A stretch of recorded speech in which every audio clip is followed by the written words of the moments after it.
In today's episode of Locked On Pistons podcast, I'm answering all the questions that you guys sent in, such as what will Jaden Ivey's role be this upcoming season for the Detroit Pistons? We'll talk about that in today's episode of the Locked On Pistons podcast.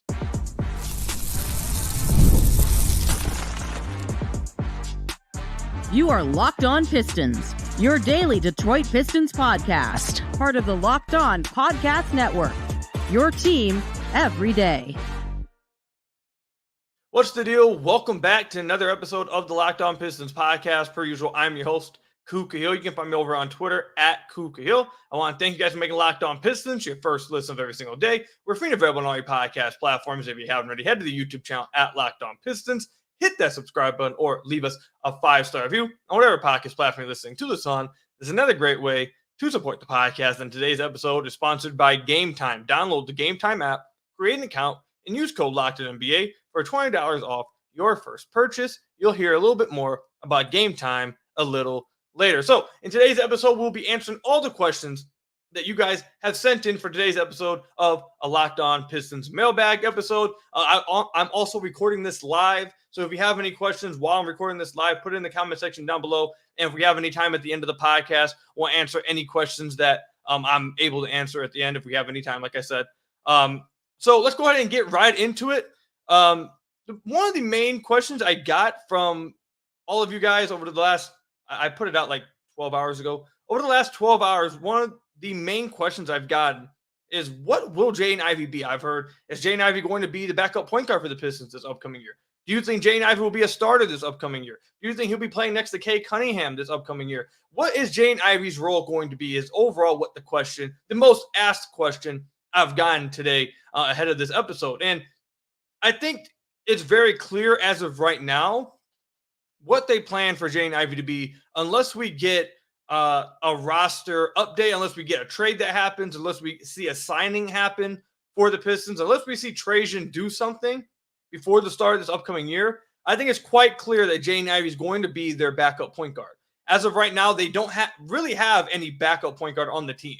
I don't think anyone, and we're going to get into this in a little bit, but I don't think anyone, like, before this offseason thought that Jaden Ivey was like a point guard. I thought a lot of people considered him a combo guard, but I don't think anyone thought of him as just like a pure point guard.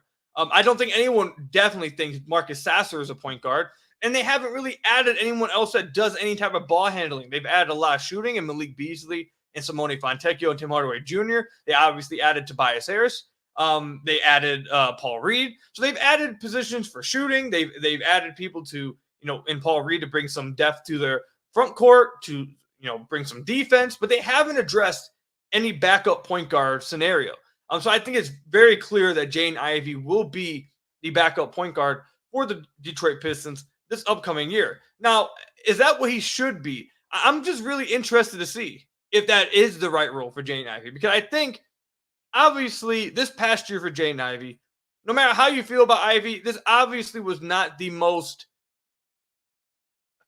let's say, fair year for Jaden Ivey this past year. Obviously, everything that went on with Monty Williams, obviously just the construction of the roster and the lineups that he played with on the floor, it wasn't the best situation for Jaden Ivey. He struggled this past year, but it wasn't the best situation for him. If you go back to his rookie year, the most impressive run for me of Jaden Ivey's career so far was the last month and a half of his rookie year, was the last 2-ish months of his rookie year, and he was playing point guard during that time. Now, was he exceptional at it already? No, but I thought during that time is when you saw the most growth from him. You saw him develop as a passer. You saw him develop as a playmaker. You saw him develop as somebody who was changing speeds. Throughout the majority of Jaden Ivey's career, he's been just one speed. I'm go fast. Fast is all I know. Whether it's good or bad, I'm going to be fast. And during that last month and a half of his rookie year, you started to see him change pace a little bit more. You started to see him choose when he wanted to use his speed and start to get better at picking when to, slow the game down. He started to show improvement when it came to organizing the offense and getting the team set. Again, like I said, improved as a passer. So that last month and a half of his rookie year, now, yes, the Pistons didn't win very many games. It wasn't like he was Steve Nash out there, but I think that's where you saw the most growth from him game over game. And it's what had me feeling pretty good about him after his rookie year. Now, the majority of his rookie year, I wouldn't say he was a point guard. He played next to Killian Hayes for a lot of points of his rookie year. And then this past year, he played next to a Kay Cunningham or a Killian Hayes or even Marcus Sasser at times. So he didn't really get a lot of run at backup point guard or point guard reps at all really this past year. Do I feel like Jaden Ivey's a point guard? No, I don't think he's a point guard. I think he's an off-ball combo guard. I think that's his best role, is a guy you have off-ball who's capable of breaking down defense, who is you want to be a 3-level scorer and just get to the basket and make good things happen. I don't think you want him being the guy orchestrating the offense and controlling tempo. But like I said, the last part of his rookie year, he did show some flashes at that. So if they want to give him the full-time reps to do that as the backup point guard this upcoming year, I can understand that. The only concern that I have with that is, one, it's different between running that point guard position at the end of a year where, like, the season was basically over. You weren't really playing for anything. So if mistakes happen, who cares, right? So, like, there's no real, you're not losing anything. You're not risking anything if it doesn't go well, basically. So you're playing without, you're playing freely. There's nothing to be worried about. This upcoming year, you're not playing him as backup point guard or as a point guard in stretches. If he's playing the backup point guard, a lot of his minutes are going to be at that. And you're going to be throwing a lot of stuff on his plate immediately if he's their backup point guard. So that's the concern I have with that. If he was playing that role, like, sparingly, like, okay, you're trying to get put more on his plate, increasingly, like, gradually. Okay, but I'm a little concerned about throwing all that on his plate immediately after the type of season he had this past year. And I think, but my biggest worry is, to be honest, is, okay, if you want to try Jaden Ivey as a backup point guard, that's fine. Like I said, he flashed that at the end of his rookie year. He obviously can break down the defense. He obviously can get to the rim whenever he wants. He's flashed the ability to make kickouts out of those positions. He's flashed the ability to finish. So I can understand it. My one concern with all that, and you can see this first question took up the entire first segment, but my one concern with that is they don't have a plan B. Like, if they were to bring in a veteran point guard that maybe isn't capable of playing all that much on, like, good teams anymore, like he's up there in age and you don't really want him getting all those minutes, then I'd feel more comfortable with this, because if Jaden Ivey struggles, then you can just move him back to his natural position, I believe it is, of his combo guard, off guard position. If Jaden Ivey struggles this year, they don't have a plan B. They don't have a veteran point guard to turn to. It's like, okay, we tried it. It didn't work out. Let's move him to a position that is best suited for him or puts him in the best position possible for him to develop. It really is backup point guard, sink or swim, at least as of right now. As of September 12th, that's what the position is. And maybe before they start the season, they still have some cap space left. Maybe they do go out and get a backup point guard. Maybe they do go out and get Markelle Fultz, like I've been asking them to do. Maybe they do something like that. Maybe that is the plan. Or maybe, and this is something I've been thinking of as of late as well, maybe that is just what Trajan views Jaden Ivey's long-term role with this team being. Maybe Trajan doesn't think that he wants Jaden Ivey to be the 2 guard next to Cade long-term. Maybe he has different plans. Maybe Trajan thinks, okay, we have Ivey. I like some of the stuff he does, but the only role I really want him to be, if he can be it for the future of this team, is as a backup point guard. If he can be a guy off the bench for us that can run the offense, okay, then we can keep him around. I'll give him that extension, and I'm cool with him being on the roster. But maybe Trajan just doesn't have future thoughts, or maybe he has other plans for what he wants as the 2 guard next to Cade, and this is the only role he has ready for Jaden Ivey. So he wants to see, okay, can he do it? And if he can't by the deadline, maybe he makes the decision by then. So maybe that's why they don't have a plan B. Maybe this is all they want from Ivey. If he can't do it, then a decision has been made for him. Either way, that wouldn't be the stance I would take. I would put Ivey in the best position for him to grow, which is, I think, is as the off guard. But I'm not going to rule out completely that he can thrive as a point guard. I'm not going to rule it completely out. I don't think he's all the way there yet. But he has the tools. He has the speed. He has the ability to break down defenses, and he's flashed the playmaking ability. So going into his 3rd year with a coaching staff that seems to believe in him, and a front office, which, I know there was a quote earlier. I guess I should go ahead and read that quote. I should have brought this up a little earlier. Eric Pincus of Bleacher Report had an article where he said Quote, some around the league speculate that the Pistons, aren't sold on Ivey, but there's no compelling reason yet to think he's moved. So not saying that they're trying to move him right now, but there's questions whether they do believe in him. So that's what's brought this whole idea of, okay, maybe the only role that Trajan looks at him as is a backup point guard, and he wants to see, can he do it?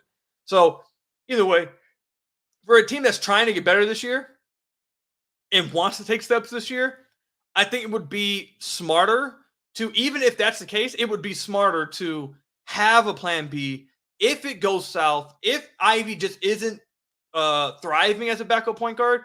You have a veteran point guard to turn to, and like, okay, we can move Jaden Ivey off ball, let him try roll there, and we have a guy here that can run these backup point guard duties, settle down the offense when he comes into the games, run the offense, set the table, slow the tempo down, like stuff like that. But right now they just don't have it. So in a 10-minute way of answering the question, what's Jaden Ivey's role going to be this upcoming year? I think it's going to be as a backup point guard. I hope it goes well for him. I want to see him succeed. And he has some flashes of being able to do it. I just don't think that it's the smartest idea to put it all on his plate and have no plan B for if it does go wrong. I guess that would be my answer. But his role this upcoming year, I think, is clearly going to be the backup point guard. And I'm sure he'll share some minutes with Cade, but I think primarily they want him to be the backup point guard, unless they want Sasser to be, which I think would be a historically awful decision to do. But yeah, that's where I think about it. Let me know in the comment section down below or over on Twitter at KukaHill. What do you guys think Jaden Ivey's role going to be this upcoming year, and why do you think that's going to be it? Why do you think Trajan wants him in whatever role you believe he's going to have this upcoming year? Let me know in the comment section down below or over on Twitter at KukaHill. When we come back, we'll answer more of your guys' questions, such as, is size an issue for the Detroit Pistons this upcoming year?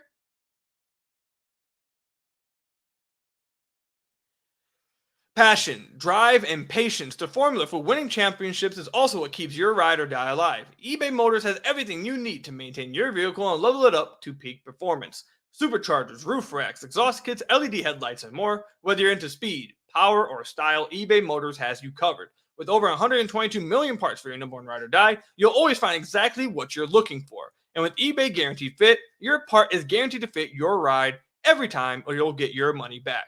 Because with eBay Motors, you're burning rubber, not cash. With all the parts you need at the prices you want, it's easy to make your car the MVP and bring home huge wins. Keep your ride or die alive at ebaymotors.com. Eligible items only. Exclusions apply. eBay Guarantee Fit only available to U.S. customers at ebaymotors.com.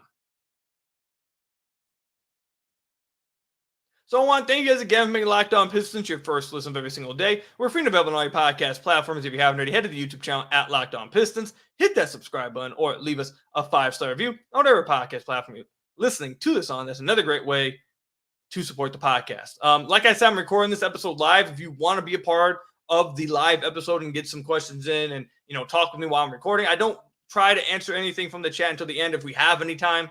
But if you want to come to a live recording, hit that subscribe on the YouTube channel, leave us, make sure you hit that notification bell, and you will definitely get notified whenever I go live. So we'll answer some of the questions the chat is asking at the end if I have time. Like I said, I see a few of you guys saying what's up. Appreciate you guys coming in and listening again and making Locked On Pistons your first listen of every single day. The next question we got, that I got a few questions about, was, is size an issue for the Detroit Pistons this upcoming year? One of the questions was, are you concerned we only have one guy on the team who's over 6'9" in Jalen Duren? No, I'm not too concerned about that really at all. For a few reasons here.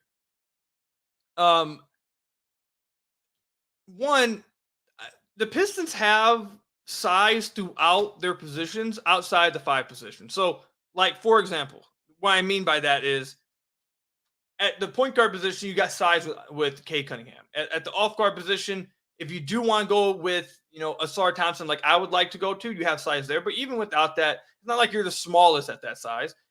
At the wing positions, you got Simone, you got Tobias Harris, you got Asar, you got Ron Holland, you got Bobby Clipman. You got size at those positions. Like, you're undersized. You're really only, I guess, undersized at the 5 position. However, I'm not concerned about that because I don't think Jalen Duren or Isaiah Stewart, and well, maybe a little bit with Stu, but with Jalen Duren, I don't think like his size is hampering him like in any way.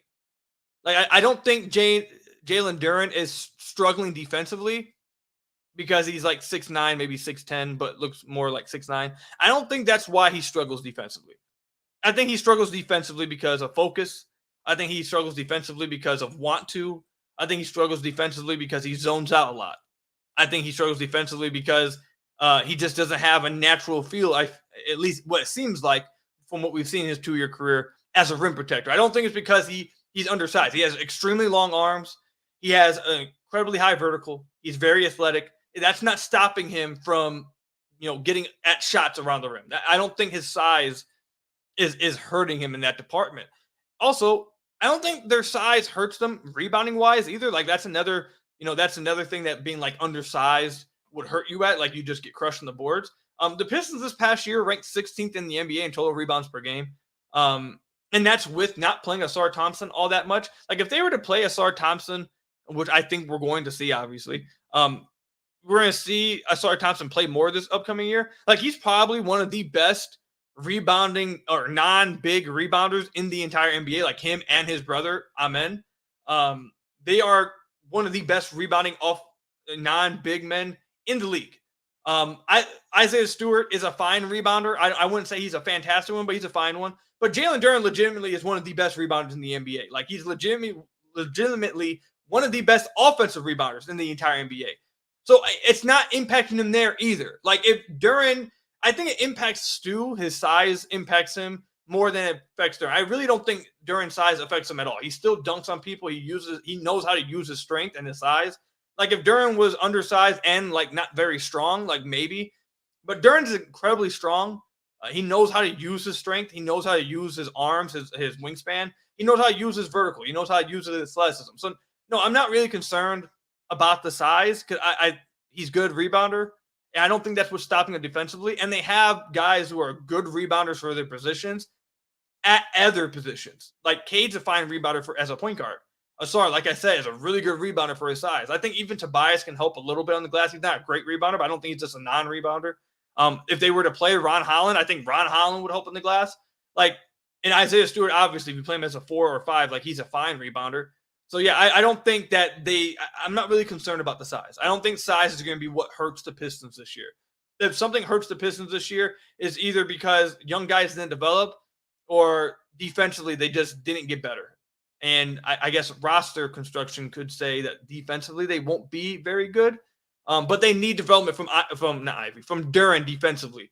And getting bigger isn't what's going to help him get better defensively. It's going to be locking in, having better feel and drop coverage, attempting more blocks at the rim, being more active on that end, like just focusing on that end. I think that is what needs to be improved on. I don't think his size is going to have anything to do with any of that. Next question I have is asked from Scared Beef Stew. Whoa. Okay, I didn't read this before. This is a funny name. Scared Beef Stew will be traded.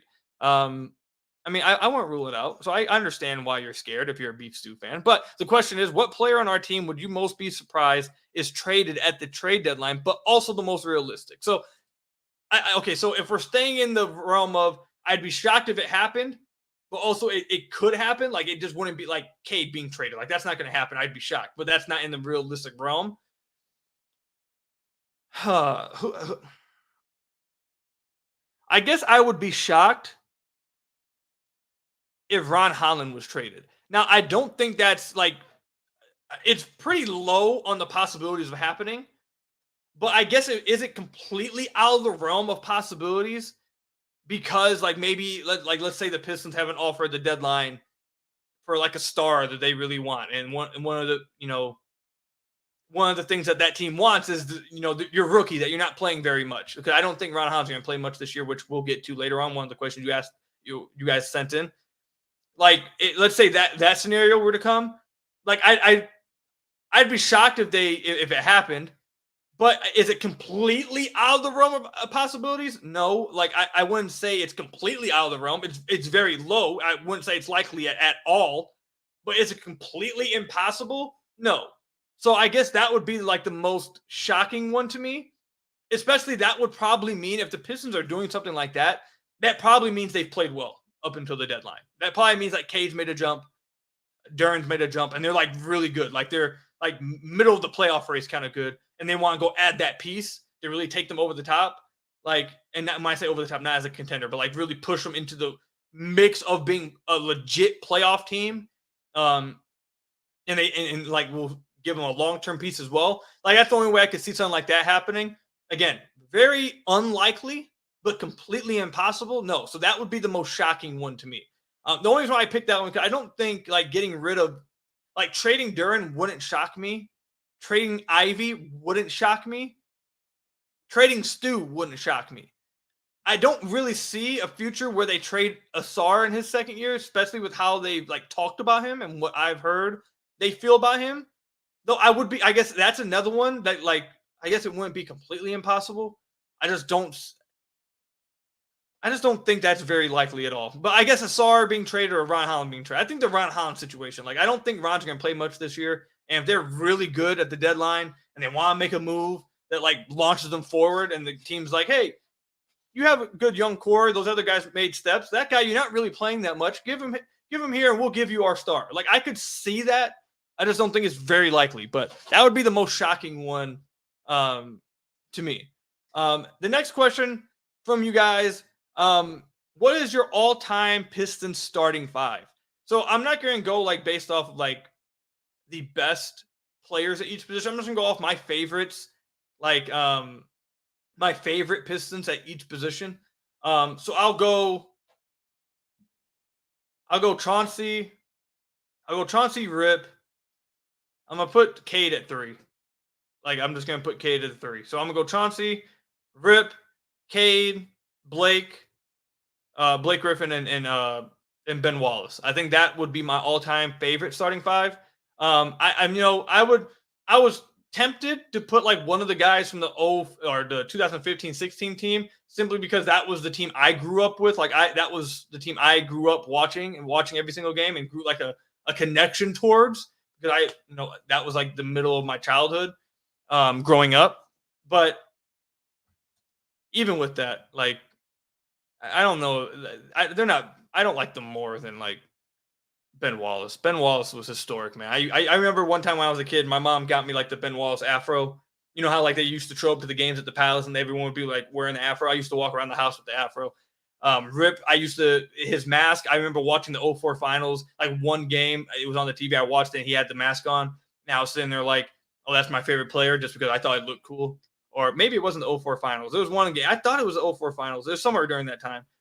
I saw the mask and I was like, oh, that's my favorite player now. And that's what got me into basketball for real. And then Mr. Big Shot was like, that's him. But yeah, those would be my favorite players at each position for the Detroit Pistons. I'm not including any old school guys either. I never watched them play. I can't sit here and say they're my favorite. I never watched them play. It's not going to happen. But when we come back, we'll answer more of your guys' questions, such as, will Ron Holland or Bobby Klitman play this upcoming year for the Detroit Pistons? So if you're anything like me and you're a procrastinator, you get screwed oftentimes, with a lot of things if you wait to the last second. But if you're purchasing tickets, that really can screw you over. You get bad seats, you get bad ticket prices. But with Game Time, saves people like me. Game Time has a new feature called Game Time Picks that makes getting tickets for your favorite live events even easier. Game Time Picks filters out the flood to show you incredible deals on great seats so you don't have to waste time searching through thousands of tickets. One of the reasons why I love Game Time is that you get last-minute deals all the way up to the start of the event and sometimes even after the start of the event. Another great thing about Game Time is that you get the view from your seat right in the app. No more buying tickets, showing up, oh man, this wasn't a great seat. I can't even see the game. I can't even see that side of the court. I can't even see that side of the field. No, you can see right in the app before you purchase them what your seats would look like. Those are my two biggest reasons why I absolutely love Game Time. It saves people like me who wait to the last second with everything. I recommend Game Time for all of my listeners. Download the Game Time app and create an account and use code LOCKEDONNBA for $20 off your first purchase. Terms apply. Again, create an account and redeem code LOCKEDONNBA for $20 off your first purchase. Download Game Time today. What time is it? Game time. So I want to thank you guys again for making Locked On Pistons your first listen of every single day. We're free and available on all your podcast platforms. If you haven't already, head to the YouTube channel at Locked On Pistons. hit that subscribe button or leave us a 5-star review on whatever podcast platform you're listening to this on. That's another great way to support the podcast. So if you're watching this live, go ahead and drop your questions now in the comment section down below. I'll try to answer as many as I can. But I have a few more questions I wanted to get in from people who sent them in before the start of the podcast. Here's a fun question. If you had to pick one Piston player to put on the Lions, who would you choose and what position? So look, this is something that I feel like we talk about like every offseason. It's very common offseason content to talk about, oh, what if this player was a Piston? What if this player was a Lion? Especially like with the whole Austin Rivers thing that happened I think it was last month or whatever, when he said NBA players could play football better than NFL players could play basketball. If I had to take a player from the Pistons, I want to say Stu, because he's the most physical, and I feel like he'd be the one that would be able to survive the physicality of the NFL the most. However, like, you just don't see guys at Stu's size play football. Like, you're going to get undercut, you're going to get hit in your knees. Like, guys who are 6'8", 6'9", you just don't see them, in the NFL. It just doesn't happen. So I want to pick someone smaller. So the person I'm going to go with Jaden Ivey. I'd put him at running back. He's quick, he's shifty, he can move side to side. He's like I said, he's very quick, very elusive. I feel like I'd pick Jaden Ivey. I'd put him at running back. Now, whether Jaden Ivey could sustain those type of hits at his size, I mean, Jaden Ivey actually is pretty big, compared to NFL players. He's 6'4", 210. Like, he's actually pretty big compared to like NFL players. So yeah, I'd pick Jaden Ivey because I think he's relatively in the ballpark of even a running back. That's pretty big at 6'4". You don't really see 6'4" running backs, but I think Derrick Henry's 6'3", actually. I think that's the biggest. Is Ivey bigger than Derrick Henry? I think Derrick Henry is shorter, but does he weigh just as much as Derrick Henry? Derrick Henry's what, like 6'3", 230? Either way, yeah, I'd pick an Ivey, and I'm putting him at running back. You could even put Ivey at like wide receiver or something. I think Ivey's just the one with the most quickness and realistic size, where he won't be consistently getting undercut and hitting his knees nonstop to where he's going to get hurt before you even get any like use out of it for real. To move on and keep answering your guys' questions, though, I want to hear from you guys. Though. That's always, like I said, it's always a fun topic to talk about in the offseason. Like, what would happen if this Piston player played on the Lions, or if that Lions player played on the Pistons? For what it's worth, I don't have a Lions player that I would pick to play basketball, because I think basketball requires way more skill. And before I can see you play, I need to know that you can do it. The other question was, will Ron Holland or Bobby Klitman play this upcoming year? I really don't know if either of them will play much this upcoming year. And here's why. Like, if this was past years, we saw them make minutes for even Isaiah Livers. You saw them play two-way players. Past years, you saw this happen. But during those years, maybe they didn't want to say it outright, but I think everyone understood they were purposely losing. They weren't trying to win games. So they made room for young guys that really mattered, or guys they wanted to see play. This year, they've went and gotten veterans at each of their positions. Like, they have Simone, they have Tobias Harris. I think there's a chance even Tim Hardaway Jr. or Malik Beasley could soak up some three-man lineup, or three positions. Why I meant like the small forward position, basically. Not a lot, but maybe they go three guards and they play one of them. Like, I see that happening. You don't go out and get those veterans that actually can play. Not a Joe Harris that can't play and just going to be on the bench. You can say in the offseason you address spacing, but don't actually plan on using them. They actually got vets that can play, and they plan on using somewhat. You're not going to just take their minutes away and give it to young guys just because you want to see how they do. Like, that's not what you're going to do in a season like this. So I don't think Ron Holland or Bobby Klitman will just be given minutes. That's one. Two, their positions are really stacked, man. Like, there are I'd say that they are 3 and 4 position. You got Simone Fontecchio, you got Tobias Harris, you got Asar Thompson. I think they're going to soak up all those minutes. You got I think THJ that could soak up some of those minutes. Like, there's just not much room. And even Stu, maybe they play Stu at the 4. Stu's going to soak up some of those minutes at the 4 if they play him there. I just don't see the clearest pathway to them playing. Also, Ron's 18 years old in a season where they're trying to not be great, but they're trying to take a step forward. And I think after watching him in some of these, you can clearly see that he is a very raw talent. He's a talented prospect, but very raw one. So going slow with him wouldn't be bad. Wouldn't be like the worst thing in the world. Incredibly young guy that being in an NBA practice facility, being around NBA players, having NBA type of training, I think that could help him. He'll be able to develop without needing to play in a season like this. So I just don't see how much they're going to play. And a guy like Bobby Klintman, I just don't think you're going to be making minutes for Bobby Klintman over Tobias Harris or Simone Fontecchio this upcoming year. If he does, then like if either of these guys get minutes, it must mean they were way better than anyone thinks they were right out the gate.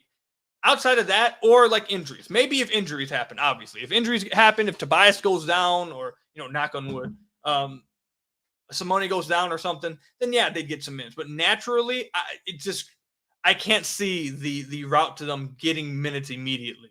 I see the chance more so for Ron simply because he was the high pick and the Pistons have played high picks over the last 4 years. But this is a different regime, different president of basketball operations, different GM, different front office. So I just don't think that that's going to be what happens right out the gate for them. To answer one more question sent in from you guys, will the Pistons be trying to win games or just evaluate talent for deadline movement this season? I think they're going to be trying to do both. They want the young guys to develop, get better, and that will lead to wins with more vets. But in the process of doing that, you've added veterans that put them in better positions. You will be evaluating them, and if they still don't get better, then you'll be making movement at the deadline. So I think they're doing both. They want to win more games, and they're also evaluating guys to see, hey, at the deadline, do we need to make some moves? I really do think we talked about this with Dan Favelli of Bleacher Report the other day, the host of Hardwood Knocks podcast. This deadline is really going to be probably the most interesting deadline for the Detroit Pistons in years. Because I really think this deadline is where you are going to see the crossroads. You're either going to make the decision to punt on some of your young guys, or maybe not punt. Punt's the wrong word. Move on from some of your young guys for either future assets or players, or you're going to choose to keep them, bring in players to help with their upcoming season, and decide you're going to give them extensions. This deadline is going to be the pivotal decision of this rebuild, of this entire rebuild for the Detroit Pistons. I really think this deadline is where you're going to see, okay, which way are they going now? This is where decision time is. And I can't wait. I really cannot wait to see what they're going to do. I have no idea which way it's going to go this upcoming year. You'd think that with more vets, with more spacing, guys would improve going into year 3, year 4. Guys would year 2 for Asar would improve. But we're just going to have to wait and see. But I think they're doing both. They're going to try to win more games, and they're evaluating whether this young talent should be on the team moving forward and whether they should be willing to give them extensions coming here soon. That's all I've got for you guys today. Someone mentioned in the chat Brandon Jacobs. I remember the Giants running back. He was 6'4". So, yeah, that's like Jaden Ivey, and everyone thinks Brandon Jacobs was absolutely huge. And Jaden Ivey is considered extremely small, or not extremely, but small in NBA terms. It's really crazy when you think about NBA to NFL comparisons. Megatron is the same, is shorter than Cade. And Megatron is nicknamed a damn transformer, NFL terms. So it's just crazy when you look at it like that. But that's all I've got for you guys today. Thank you guys for making Locked On Pistons your first listen of every single day. We're free to available on all your podcast platforms. Hit that subscribe button to the YouTube channel. Leave us a 5-star review on whatever podcast platform you're listening to this on. And until next time, I will see you guys later. Stay safe out there. Till next time, peace out.